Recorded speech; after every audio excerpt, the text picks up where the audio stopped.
باران رحمت آج انٹرٹینمنٹ اور آج نیوز کی یہ خاص ٹرانسمیشن ہے. میں ہوں آپ کا اپنا علی حیدر اور میرے ساتھ موجود ہے میری چھوٹی بہن ہنال طاف. آج یقیناً آپ جانتے ہیں کہ 7 روزے ماشاءاللہ سے ہو گزر چکے ہیں. معلوم ہی نہیں چل رہا کہ کتنی تیزی سے ہم اور ابھی ہم بریک میں بھی ہم یہی بات کر رہے تھے, علی بھائی کہہ رہے تھے کہ ہے نا پہلا اشرہ جاتا ہے اور پھر 2 باقی کے اشرے کیسے نکلتے ہیں آپ کو پتہ نہیں چلتا. اور ماشاءاللہ خوبصورتی ہی رمضان کی ہے, ہم جتنی نعمتیں سمیٹ سکیں اتنا ہمارا ہی فائدہ ہے, ہماری دنیا میں بھی فائدہ اور ہماری آخرت بھی سنور جائے گی. سو علی بھائی آج کا ہمارا جو ٹاپک ہے وہ مہنگائی کے اوپر ہے, ذخیرہ اندوزی پر ہے, ہوس ہے, اس کے حوالے سے ہم بات کریں گے. اور آج ماشاءاللہ ہمارے چاروں پینلسٹ خواتین ہیں تو مجھے بڑی ہی خوشی ہے. ہمارے ساتھ ہیں سیدہ شیریں زیدی, اسلامک اسکالر ہیں, السلام علیکم. پھر ہمارے ساتھ ہیں عائشہ بلال, یہ بھی ایک اسلامک اسکالر ہیں, السلام علیکم. اور پھر ہمارے ساتھ ہیں Iram Zia, motivational and religious speaker, السلام علیکم. اور پھر ہمارے ساتھ ہیں last but not the least Bushra Bilal, جو کہ ایک بہت ہی خوبصورت آواز کے ساتھ نعت خواں ہیں, السلام علیکم. تو میں سیدہ شیریں زیدی سے سب سے پہلے سوال پوچھوں گی کہ ہمارے یہاں بہت لوگوں میں دیکھا جاتا ہے کہ علی بھائی جو کہ کامن چیز ہے, میں اس کے بارے میں پہلے سوچ رہی تھی بات کروں, ہوس بہت زیادہ ہے لوگوں میں, مال کی ہوس ہے, چیزوں کی ہوس ہے. ایک پراپرٹی ہے تو 2 بنا لو, 10 جوڑے ہیں تو 20 جوڑے چاہیے. دین اسلام ہوس کے حوالے سے کیا کہتا ہے؟ اعوذ باللہ من الشیطان الرجیم وبہ نستعین وہو خیر ناصر و معین. سب سے پہلے تو میں یہ کہنا چاہوں گی جیسے کہ ماہ مبارک رمضان کا مہینہ اور حسین ترین مہینہ, اور یہ بہترین بزم آپ نے سجائی ہے. اور بالخصوص ہم یہ دیکھتے ہیں کہ جب یہ بزم سجائی جاتی ہے تو خود اس علمی نشست کا اپنا ایک اجر و ثواب ہے. اس لیے کہ حدیث میں آیا ہے جو دین پر تفکر کرے کمال اسی میں ہے. کمال 3 چیزوں میں خدا نے بیان کیا. فرمایا ایک, جب انسان دین پر فکر اور تدبر کرے خدا نے اس میں کمال رکھا ہے. فرمایا قناعت کے ساتھ اپنی زندگی کو اگر کوئی گزارے تو اس میں خدا نے کمال رکھا ہے. جیسا کہ آپ کا ٹاپک بھی یہی ہے, ہرس جب ہم دیکھتے ہیں, جب انسان قانع نہیں ہوتا اور لالچ اس میں بہت زیادہ آ جاتا ہے. مثلا آج کے اگر ہم زمانے میں دیکھیں, مہنگائی اس قدر ہے, ہم دیکھتے ہیں کہ کس انداز سے ریٹس کو بڑھایا جا رہا ہے. یہ کیوں ہے؟ یہ اپنی ذات سے محبت کا نتیجہ ہے. یعنی جب ہم دیکھتے ہیں کہ مجھے میری ذات سے مجھے محبت ہے, نفسا نفسی کا دور ہے, جب اس انداز سے انسان کی زندگی گزرتی ہے تو ظاہر ہے پھر وہ موقع آتا ہے کہ انسان لالچ کی طرف جاتا ہے, ہرس کی طرف جاتا ہے. اور واقعاً اس چیز کی روایات میں بہت زیادہ مذمت آئی ہے کہ کس انداز سے ہم دیکھتے ہیں. اور ہرس کیوں ہے, قانع کیوں نہیں ہے انسان؟ اس لیے کہ جب ہم دیکھتے ہیں کہ میرے پڑوس میں اتنا زیادہ ہے تو پھر میرے پاس بھی بہت زیادہ ہونا چاہیے. جب یہ چیز انسان میں آ جاتی ہے اور انسان اللہ کی رضا پر خوش نہیں ہوتا, ایسا ہرگز نہیں ہے کہ خدا نے مال حاصل کرنے کی مذمت کی ہے. مال حاصل کرنے کی مذمت نہیں, آپ قرآن میں اٹھائیے 27 مرتبہ 27 مرتبہ ایسا مقام آیا ہے جہاں خدا نے نماز اور زکوٰۃ کا حکم ساتھ ساتھ دیا ہے, بیلنس میں. یعنی کیا مطلب؟ یعنی خدا اپنے ہر نمازی کو اتنا امیر دیکھنا چاہتا ہے فائنینشیل اعتبار سے کہ وہ زکوٰۃ ادا کر سکے. لہذا مال حاصل کرنے کی مذمت نہیں ہے, لیکن ہاں اگر اس سے محبت ہو جائے اور حرص کی طرف انسان آ جائے اور لالچ کی جانب انسان چلا جائے تو ظاہر ہے پھر اس کی روایات میں مذمت آئی ہے. اور ہم دیکھتے ہیں کہ چھٹے امام جعفر صادق علیہ الصلوۃ والسلام, آپ سے کسی نے سوال کیا کہ اے مولا میں بہت زیادہ مال حاصل کرنا چاہتا ہوں. تو امام نے سوال کیا یہ جو تم مال حاصل کرنا چاہتے ہو کس لیے, اس کا مقصد کیا ہے؟ تو کہتا ہے مولا اپنے اہل و عیال کا خرچ نکال سکوں, زکوٰۃ ادا کر سکوں, خیرات انجام دے سکوں, چیریٹی کر سکوں, اور ساتھ میں حج و عمرہ کو انجام دے سکوں. امام نے کہا تو بس سمجھ جاؤ کہ یہ طلب دنیا نہیں ہے بلکہ طلب آخرت ہے. یعنی اگر اس انداز سے چیک اینڈ بیلنس کرتے ہوئے انسان اپنی زندگی کو گزار رہا ہے تو یہ قابل غور ہے اور اس کی ستائش بھی ہے. بہت خوبصورت جواب. عائشہ صاحبہ آپ سے اگر میں یہ سوال کرنا چاہوں کہ ہم اگر باہر دیکھتے ہیں تو جب وہاں کوئی ایسا تہوار آتا ہے, کوئی ایسا ریلیجس ان کا اپنا کوئی ایکٹیویٹی ہوتی ہے, تو وہاں پہ بہت اشیاء جو ضروریات کی ہوتی ہیں ان کو بلکہ سستا کر دیا جاتا ہے, اور دنیا بھر سے جو لوگ ہیں وہ جاتے ہیں وہاں پہ شاپنگ کرنے کے لیے اسی وجہ سے, کیونکہ ہر چیز پہ سیل لگا دی جاتی ہے. ہمارے یہاں کہتے ہیں کہ یہ جو ہے وہ پیسہ بنانے کا یا سیزن علیہ وآلہ وسلم کے جو صحابہ کرام کا عمل ہے وہ رمضان سے پہلے دیکھنے میں یہی آتا ہے کہ تمام جتنے بھی امور ہیں صحابہ کرام سب کو نمٹا دیتے ہیں. ایون زکوٰۃ بھی پہلے ہی ادا کر دی جاتی ہے تاکہ مسلمانوں کا جو رمضان ہے وہ آسانی سے گزرے. اچھا, یہی تمام تعلیمات جو اسلام کی تھیں وہ دوسرے لوگوں نے اپنائیں, اور ہم جو ہے وہ اس چیز کو چھوڑ کر ہم نے بہت زیادہ نقصان اٹھائے ہیں. اللہ کے رسول صلی اللہ علیہ وآلہ وسلم نے منافع خوری اور ذخیرہ اندوزی ان تمام چیزوں کی ممانعت فرمائی ہے. جیسا کہ حدیث پاک میں آتا ہے, ہم حیدر بھائی جگہ جگہ پر دیکھتے ہیں ہر بندہ دوسرا بندہ ایک ہی بات کہتا ہوا نظر آتا ہے, بہت غربت ہے, گزارا نہیں ہوتا ہے. گزارا نہیں ہو رہا. کیوں گزارا نہیں ہوتا ہے؟ اس کی بنیادی وجہ یہ ہے, اللہ کے رسول صلی اللہ علیہ وآلہ وسلم ارشاد فرماتے ہیں کہ جو شخص ذخیرہ اندوزی کرتا ہے, یعنی دوسروں کو مشکل میں ڈال رہا ہے, پریشانی میں ڈال رہا ہے, تکلیف میں ڈال رہا ہے, اللہ رب العالمین اس پر غربت کو مسلط فرما دے گا. اللہ اکبر. اب ہم ارد گرد اپنے دیکھتے ہیں تو وہ یہی ہو رہا ہے نا. اچھا, ہر دوسرا بندہ کہہ رہا ہے کہ مہنگائی ہو رہی ہے, مہنگائی بہت بڑھ گئی ہے. کر کون رہا ہے؟ ہم ہی کر رہے ہیں. بالکل. ہم اس ماحول کو کریٹ کیے ہوئے ہیں. ہم اپنے ملازموں کے ساتھ اچھا سلوک نہیں کرتے ہیں, اور ہم یہ چاہتے ہیں کہ جو ہم سے اوپر بندہ ہے نا وہ ہمارے ساتھ بہت اچھا سلوک کرے. اسی طرح سے ہم مہنگائی کو بڑھاتے ہیں. ہمیں جہاں موقع ملتا ہے, مثال کے طور پر اگر مجھے موقع ملے کہ بڑھا دوں,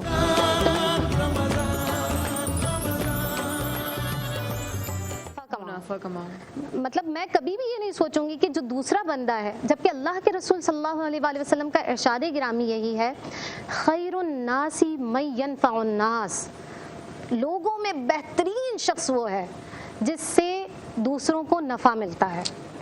اب ہم سے لوگوں کو کیا ملتا ہے سوائے نقصان کے؟ اور اللہ کے رسول صلی اللہ علیہ وسلم فرماتے ہیں, ہم کہتے ہیں کہ بھائی ہمارا ایمان کامل نہیں ہے, ہم اسلام کی طرف اتنا نہیں آ رہے ہیں, کیوں ہمارا دل نہیں لگتا ہے, نمازوں میں دل نہیں لگ رہا ہے, دعائیں قبول نہیں ہو رہی ہیں. اس کا ریزن کیا ہے؟ اس کا ریزن سب سے بڑا یہ ہے, اللہ کے رسول صلی اللہ علیہ وسلم فرماتے ہیں ایسے شخص کو بیان کیا گیا جو پرگندہ بال تھا, سفر کر کے آیا ہے, بہت محنت کر رہا ہے, اب ہاتھوں کو اٹھائے ہوئے اور کہتا ہے کہ اے میرے مالک مجھے عطا کر. اللہ رب العالمین کے حبیب صلی اللہ علیہ وسلم فرماتے ہیں کہ ایسے شخص کو اللہ کیسے عطا فرمائے کہ جو کھاتا حرام ہے, جو پیتا حرام ہے, جس کا سونا حرام ہے, جس کا جاگنا حرام ہے. وہ حرام کیوں ہے؟ کیونکہ وہ جو منافع خوری کر رہا ہے حلال طریقے سے کما ہی نہیں رہا, تو یقینی طور پر وہ صحیح مناسب طریقہ نہیں ہے. اگر میں یہ بھی پوچھنا چاہتا ہوں, آج کل بہت زیادہ برانڈ جو ہے نا ان کے بڑے, جیسے ایک چیز آپ کو اویلیبل ہے, فرض کریں میں ایسی مثال دے رہا ہوں کہ اگر ہنا الطاف اپنا کوئی برانڈ انہوں نے کھولا ہے, وہی کپڑا وہی چیز ایک جگہ پہ مل رہی ہے 100 روپے کی, ہنا الطاف نے فرض کریں وہی چیز رکھی ہوئی ہے 1000 روپے کی. کیا یہ جائز ہے کہ یہ جو برانڈنگ ہے یا بڑا نام ہے یا اس کے پیچھے کوئی ایسی چیز ہے, یہ جائز ہے؟ آتے ہیں کہ میرے سامنے ایک حدیث ہے, حضور اکرم صلی اللہ علیہ وآلہ وسلم نے فرمایا, وہ شخص جو لوگوں کی ضرورت کے باوجود مال کو ذخیرہ بنا کر جمع کر کے رکھنے والا ہے وہ گناہ گار ہے. ہماری گفتگو کا سلسلہ یہ چل رہا تھا کہ کچھ چیزیں ایسی بھی ہیں جو مارکیٹ میں کوئی چیز 100 روپے کی اویلیبل ہے, جگہ جگہ ہے, لیکن ساتھ میں وہی کوئی برانڈ نے اس چیز کو 1000 روپے کا کیا ہوا ہے. تو یہ کتنا جائز ہے اور اسلام ہمیں کیا سکھاتا ہے؟ بسم اللہ الرحمن الرحیم. سب سے پہلے تو ہمیں ضرورت ہے کہ جو منافع خوری کا لفظ ہے نا اس کو سمجھ لیں. منافع خوری جائز بھی ہے اور منافع خوری ناجائز بھی ہے. شریعت میں آپ کو اس کی حد مقررہ نہیں ملتی ہے, کیونکہ ایک مرتبہ جب حضرت انس بن مالک رضی اللہ تعالیٰ عنہ سے روایت ہے اور حضرت ابو ہریرہ سے بھی روایت ہے, سرکار علیہ السلام کے پاس لوگ تشریف لا رہے تھے, فرما رہے تھے کہ یا رسول اللہ صلی اللہ علیہ وسلم اس کا نرخ طے کر دیجئے, اس کا بھاؤ طے کر دیجئے. تو آپ نے فرمایا کہ کسی چیز میں کمی اور زیادتی کرنا وہ اللہ رب العزت کا کام ہے, اور میں نہیں چاہتا کہ قیامت کے دن میں اللہ کے سامنے اس حال میں جاؤں کہ تم में से कोई मुझसे अपनी जानी या माली नुकसान का मुतालबा करे। तो बेसिकली बात ये होती है, अब जो ब्रांड्स की तुमने बात की है, brands it's not for everyone, ठीक है। ब्रांड्स वही लोग खरीदते हैं जिनके पास उतना पैसा होता है। हाँ, ये जरूर है कि उनको देख के लोग एहसास कमतरी में मुब्तला हो जाते हैं, और वो जो कल हम बात कर रहे थे कि स्ट्रेस में चले जाते हैं और नशों में पड़ जाते हैं, क्योंकि फिर डिमांड्स बढ़ जाती हैं। सारा डिमांड और सप्लाई का खेल है बेसिकली ये। तो अब अगर एक शख्स ने 100 रुपए की चीज खरीदी और उसने 1000 रुपए की बेची, तो वो उस पे 900 रुपए का नफा ले रहा है, और अगर हिना या तुम या मैं उसे देना चाह रहे हैं तो वो उसका नाजायज नहीं हो रहा, क्योंकि वो बता के और दिखा के ले रहे हैं। नाजायज कहाँ पे होगा कि जब बेसिक नेसेसिटीज जिंदगी की आप जखीरा अंदोजी कर लें, आप छुपा लें, या उनके दाम आप इतने बढ़ा दें कि आपको पता है कि ये चीज 200 रुपए की और आप कहें कि 500 रुपए की मैं बेच रहा हूँ, और वो कहेगा कि जनाब ये तो 200 रुपए की, तो आप कहेंगे यार जल्दी लेना है तो लो, मुझे अभी जमात पे जाके खड़ा होना है। This is wrong. तो अब जब आप ये कैफियत अख्तियार करते हैं तो इससे क्या होता है कि गरीब गरीब से गरीब तर होता जाता है, और अमीर अमीर से अमीर तर होता चला जाता है। माशरे में एक इक्वालिटी नहीं रहती, और वो मजदूर का हाल हो जाता है कि जो भूख से न डरता था बच्चों से डर गया, एक रात खाली हाथ जब मजदूर घर गया। तो बेसिकली बात सिर्फ इतनी है कि हमको वो बैलेंस क्रिएट करना है। ये वाली चीजें जो लग्जरीज में आती है ये नेसेसिटीज में नहीं आती। तो ये देखना है कि जो मुनाफे की हम बात कर रहे हैं, मुनाफेखोरी की, वो जायज पे कर रहे हैं या नाजायज पे कर रहे हैं। सरकार अलैहिस्सलाम का जल्दी से बस एक किस्सा सुनाऊंगी कि जब आप तिजारत के लिए बीबी खतीजा के निकाह से पहले आप उनका सामान लेके गए थे तो बारिश हो गई थी और जो था वो भीग गया था। आप बाजार में रखे बैठे थे और लोगों ने जब दाम पूछे तो आपने कहा ये सूखा वाला महंगा है, गीला वाला सस्ता है। क्यों भाई? इसलिए कि जब गीला जब सूखेगा तो वजन में कम हो जाएगा। तो लोगों को नहीं पता था, लेकिन माल की खराबी बता के बेचना ये भी नेकी है और कारे खैर है। बिल्कुल। अच्छा, आज जैसे कि हम महंगाई की बात कर रहे हैं, घर घर के अंदर बजटिंग होती है, किफ़ायतशारी की बात हम करते हैं, तो मैं तीनों से जल्दी जल्दी चाहूँगी कि वन लाइनर में मुझे जवाब मिल जाए कि मियाँ बीवी को किस हद तक किफ़ायतशार होना चाहिए जब आप घर गृहस्थी के हवाले से बात करते हैं। कितनी बजटिंग करना दीन इस्लाम कहता है कि इतनी करना ज़रूरी है? दीन इस्लाम में यही है कि इंसान हमेशा कोई भी काम जब अंजाम दे तो उससे बहुत ज़्यादा तजावुज़ ना करे। जो बात अभी ख़ार ने कही मैं उसी को कंटिन्यू करना चाहूँगी कि हमेशा कुरान मजीद में भी ये हुक्म है कि तुम हद से ज़्यादा तजावुज़ ना करो, कि परवरदिगार आलम हद से ज़्यादा तजावुज़ करने वालों को दोस्त नहीं रखता। हाँ, उस हद तक जिस हद तक आपको फ़ायदा पहुँचे, आपकी वजह से किसी का नुकसान ना हो। क्योंकि हम देखते हैं हम ऐसे माशरे में ज़िंदगी गुजार रहे हैं जहाँ हमें एक दूसरे के हुकूक का ख्याल नहीं है, जबकि दीन मुबारक इस्लाम अगर हम देखें, उसकी बात करें, सदर इस्लाम की बात करें, तो हम देखते हैं कि ज़माना वही है, रसूलुल्लाह का ज़माना, उससे पहले का ज़माना कि अरब है और हर जगह जहालत है, जुल्म है, धोखाधड़ी है। इन तमाम चीज़ों के बावजूद क्या चीज़ है जिसका फुकदान है? वो जिस चीज़ का फुकदान है वो इंसानी रवाबित का फुकदान है, यानी दोस्ती, मोहब्बत का फुकदान हमें दिखाई देता है।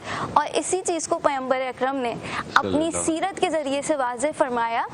और मुझे यहाँ बहुत अच्छा महसूस होगा अगर मैं इस रिवायत को पेश करती चलूँ कि रिवायत में मौजूद है कि जब सरकार दो आलम सल्लल्लाहु अलैहि वसल्लम मस्जिद में मौजूद हैं, देखिए आप एक शख्सियत का कितना खुदावंद आलम ने एहतराम रखा है, उसे मुहतरम बनाया है कि रिवायत कहती है जैसे ही एक शख्स रसूलुल्लाह मस्जिद में मौजूद है और तन्हा है, ये शख्स आता है, रसूलुल्लाह अपने मकाम से थोड़ा सा हटे, बहुत तवज्जो फरमाएं। यानी क्या मतलब?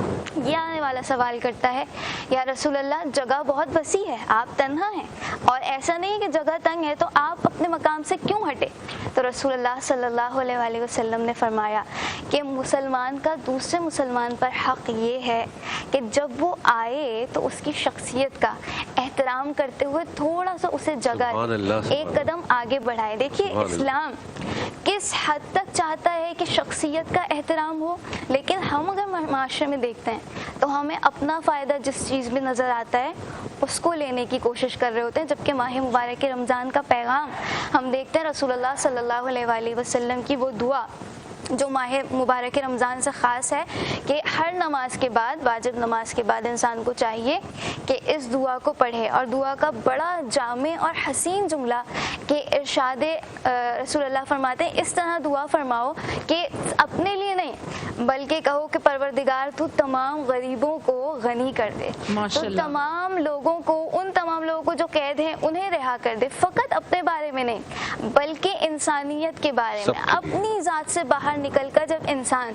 इंसानियत का सोचता है, आलम इंसान का सोचता है, मैं सिर्फ अपना मुकद्दर क्यों चमकाऊं, सारों के मुकद्दर के चमकाने की बात करूं। आयशा बिलाल से मैं सवाल पूछूंगी कि आयशा, आपको क्या लगता है कि किफ़ायत शारी और कंजूसी में क्या फ़र्क है या फ़र्क कैसे कर सकते हैं? बहुत फ़र्क है इसमें। किफ़ायत शारी ये है कि आप उतना ही खर्च करें जितनी आपको ज़रूरत है, और कंजूसी वो है कि जब आपको लग रहा है, महसूस हो रहा है कि लोगों को इस चीज़ से फ़ायदा हो सकता है लेकिन उस माल को आप रोक लें, उस रिस्क को आप रोक लें, ये कहलाती है कंजूसी। अच्छा, इस पूरे प्रोग्राम का अगर मैं तमाम लुब्बे लुबाब निकालूं तो मैं ये समझती हूँ कि हज़रत जरीर बिन अब्दुल्ला की वो हदीस मुझे याद आती है कि जिसका जो हक़ है ना, ब्रांड्स कमा रहे कभी भी ना रोकें, अच्छी बात है, वो बहुत अच्छा काम कर रहे हैं। इसके अलावा भी जो मुनाफा आप कमा सकते हैं वो कमाएं, अल्लाह इस चीज़ को पसंद करता है और आप राह खुदा में दें और बढ़ जाएगा। हज़रत जरीर जो है, जिसका जो हक़ है वो अदा किया जाए। हज़रत जरीर है, एक जगह गए, घोड़ा देखा आपने, उसने कहा इसके 200 दिरहम है, आपने कहा नहीं, आपने कहा इसके तो 500 दिरहम होने चाहिए। तो शख्स वो बड़ा हैरत में हुआ, उसने फिर आपने कहा रुक जाओ, मैं इस पर सवारी करके देखूंगा। आप सवार हुए, आपने सवारी की और कहा नहीं नहीं, इसके तो 800 दिरहम होने चाहिए, और आपने उस शख्स को वो रकम दी। यानी जिसकी जितनी ज़रूरत है उसे उसका हक़ दिया जाए, उसे रोका ना जाए। यही हमारा इस्लाम हमें सिखाता है। खैरुन्नास मयनफ़उन्नास, लोगों में बेहतरीन वही जो दूसरों को नफ़ा पहुंचाता है। सुभान अल्लाह, सुभान अल्लाह। वो कहते ना, मुझे मालो ज़र की हवस नहीं, मुझे बस तू रिज़्क़ हलाल दे, मेरे जहन में तेरी फ़िक्र हो, मेरी सांस में तेरा जिक्र हो, तेरा खौफ मेरी निजात हो, सभी खौफ दिल से निकाल दे, तेरी बारगाह में ए खुदा मेरी सुबह शाम है यही दुआ, तू रहीम है तू करीम है, मुझे मुश्किलों से निकाल दे, मेरी आखिरत संवार दे। आज हम गुफ्तगू का सिलसिला, अच्छी बात यह कि हमारे पैनल में तमाम ख़वातीन जो हैं बहुत ही सैर हासिल गुफ्तगू कर रही हैं माशाल्लाह। मैं इसी डिस्कशन को आगे लेके चलना चाहूँगी और इरम मैम से भी मैं यही सवाल चाहूँगी। मैं क्यों ये सवाल दोबारा से रिपीट कर रही हूँ कि किफ़ायत शारी और कंजूसी के अंदर क्या फ़र्क है, क्योंकि जो बेचारी ख़वातीन किफ़ायत शारी होती हैं उनको हम फ़ौरन कह देते हैं कि उफ़ ये तो बहुत कंजूस है। तो मैं चाहूँगी कि अपने ही अल्फाजों में आप एक दफ़ा फिर से लोगों को एक्सप्लेन करें कि कैसे आप फ़र्क करें और क्यों ये ज़रूरी है किफ़ायत शारी करना और कंजूस होना गलत क्यों है ना। अल्लाह ताला ने कंजूस के ऊपर बड़ी लानत भेजी है कि अल्लाह ताला ने फरमाया कि और वो शख्स जो राह खुदा में नहीं देता और दूसरों को भी ना देने की तरगीब करता है, खुद भी कंजूसी करता है और दूसरे को भी तरगीब देता है कि कंजूसी करो, तो वो शख्स अल्लाह को बहुत नापसंद है। और किफ़ायत शार लोग अल्लाह को बहुत पसंद है कि हद से ना बढ़ो। देखो, अल्लाह ने कुरान पाक में जब भी नफ़े का जिक्र किया तो उसे फजल और खैर से तशबीह दी है कि जो तुम मुनाफा कमाते हो वो दर हकीकत फजल है और खैर है। सूरह क़सस में अल्लाह रब्बुल इज़्ज़त फरमाते हैं, जिसका आयत नंबर 28 का मफ़हूम ये है कि तुम्हें जो कुछ अल्लाह ने दिया, अब यहाँ तो भी तुम्हें जवाब मिल जाएगा, जो भी दौलत अल्लाह ने दी है, अब सबसे पहले तो उससे दुनिया को छोड़ के आखिरत का घर तलब कर लो। फिर फरमाया कि और दुनिया को ना भूलना, यानी कि दुनिया को भी सजा लो और लोगों पे ऐसे ही एहसान करो जैसे अल्लाह रब्बुल इज़्ज़त तुम पे एहसान करता है। इस्लाम के जो माशी सिस्टम है ना, बेसिकली ये बड़ा फितरत से नज़दीक है। ये हमारी तबीयतों में बुलंदियाँ पैदा करता है, हमारे जहनों में वुसअत पैदा करता है, हमारे दिल में खौफ इलाही पैदा करता है। तो किफ़ायत शारी बहुत अच्छी चीज़ है, हर चीज़ को एक हद में इस्तेमाल करना। सरकार अलैहिस्सलाम के सामने जब दो चीज़ें आती थी तो आप फरमाते थे नेमत का बेजा इस्तेमाल ना करो, कि अगर दूध और शहद है तो एक वक्त में एक चीज इस्तेमाल करो। ये कंजूसी नहीं है, ये किफायत शारी है। कंजूसी तो वो है कि दोनों ही ना दो और मेहमान को तो बिल्कुल भी ना दो, खुद तो छुपके से फिर भी खा लो, लेकिन मेहमान के सामने कुछ ना रखो। कंजूसी वो है, सरकार अलैहिस्सलाम के, बस थोड़ी सी बात करूँ, एक शख्स आया कि जिसके हाल इतने बुरे थे, सर पे गर्द थी, कपड़े मैले थे, सरकार अलैहिस्सलाम ने नागवारी का मुंह बनाया। सहाबा इकराम ने कहा या रसूलुल्लाह सल्लल्लाहु अलैहि वसल्लम, ये तो इतने बड़े कबीले का सरदार है, आपने फरमाया ऐसे माल का क्या फायदा जिसकी शबी इसके लिबास पे मौजूद नहीं हो। तो ये कंजूसी है और किफायत शारी नहीं। माल सबसे ज्यादा खर्च करने की कहते हैं कि घर से अल्लाह की राह में है, लेकिन ये जो माल हम खर्च करते हैं, क्या ये अपने बीवी बच्चों पे तो बाकी एक लुकमा भी अगर तो अपने बीवी बच्चों पे अहलो अयाल पे खर्च करते हो तो इसका सवाब है, और जो लुकमा तुम अपनी बीवी के मुंह में डालते हो उसका भी इंतहा अजर है। तो ये बड़ा गहरा मैसेज भी है मेरे तमाम भाइयों के लिए कि जो आप अपनी औलाद पे और बीवी पे खर्च करते हैं उसका अजर है, वो सदके में आता है, कार खैर में आता है। बहुत खूबसूरत जवाब। अली भाई, बच्चे आपका इंतजार कर रहे हैं और हमारे रोज़ा खुशाई सेगमेंट के बहुत सारे बच्चे वहाँ पे मौजूद हैं जिन्होंने आज पहला रोज़ा रखा है। और अली भाई जैसे जैसे चल के बच्चों की तरफ जा रहे हैं, मैं सबको बता दूं कि कल हमारे डिबेट कंपटीशन में जो भी हमारा लकी विनर होगा वो बीच लग्जरी जाकर वहाँ से इफ्तार बुफे अवेल कर सकता है, जो कि बहुत ही अमेजिंग मुझे लगता है कि ज़बरदस्त चीज़ है। और कल इंशाल्लाह ताला डिबेट कंपटीशन में हमें हमारा तीसरा सेमीफाइनलिस्ट मिल जाएगा, और उसके बाद जैसे कि मैंने बताया है कि 27वीं शब को हमारे 4 कंटेस्टेंट्स आपस में मुकाबला करेंगे एक बहुत ही बेहतरीन मोटर बाइक के लिए, जो कि इस सेट पे भी आके खड़ी हो गई है। और मैं चाहूंगी अगर कैमरामैन थोड़ी सी वो बाइक दिखा सके, और फिर हम चलते हैं अली भाई की जानिब। जी अली भाई। जी आपको बताते चलें कि आज हमारे पास बहुत ही प्यारे प्यारे बच्चे जो हैं यहाँ पे आज इनकी रोज़ा खुशाई है। हम सबसे पहले इनके वालिदैन को मुबारकबाद देते हैं। बिल्कुल। और शुक्रिया अदा भी करते हैं। शुक्रिया अदा करेंगे। इनके बच्चे जो हैं वो बहुत ही अच्छा तैयार होके आए हुए हैं, बहुत खूबसूरत लग रहे हैं। और क्योंकि रोज़ा है तो मैं इनसे ज़्यादा बात नहीं कर सकता क्योंकि ये लोग इंतज़ार कर रहे हैं। बहुत सारे गिफ्ट्स हैं, वो भी आपके साथ जाएंगे, और ये सारे गिफ्ट तोहफ़े जो हैं आपके साथ रहेंगे। थोड़ी देर में आपको मज़े की इफ्तार भी कर